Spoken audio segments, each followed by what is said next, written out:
সবাইকে ধন্যবাদ জানিয়ে আজকে বক্তব্য শেষ করছি। বাংলাদেশ জিন্দাবাদ। ধন্যবাদ জনাব রাকিব হোসেন।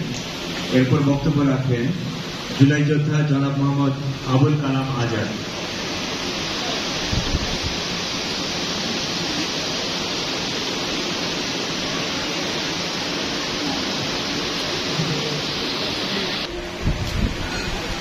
এই যুদ্ধে যারা আমরা নিহত আহত যোদ্ধা, তাদেরকে পুঁজি করে সবাই রাজনীতি করতে চায়।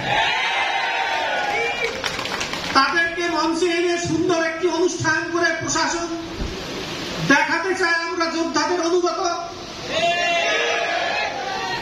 বিপ্লবের অনুগত। আজকে আমাদের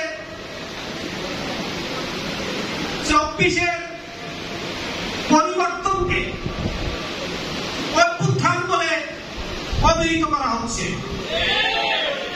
এটি অভ্যুত্থান অনুষ্ঠান এবং বিপ্লবের পার্থক্য আপনারা একটু বুঝে নেন প্লিজ।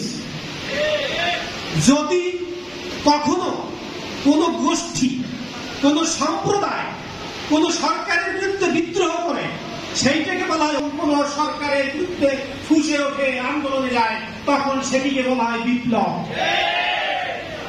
এর ব্যানারটি ছিঁড়ে ফেলা উচিত।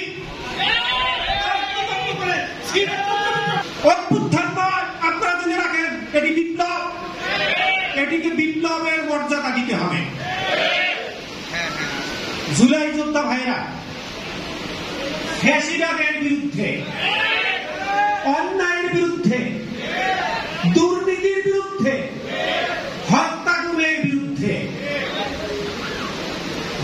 বিপ্লব সফল হওয়ার পরে এই যে জন্য আমরা রাজপথে বুক পেতে দিয়েছিলাম, সেইটা কি সফল হয়েছে?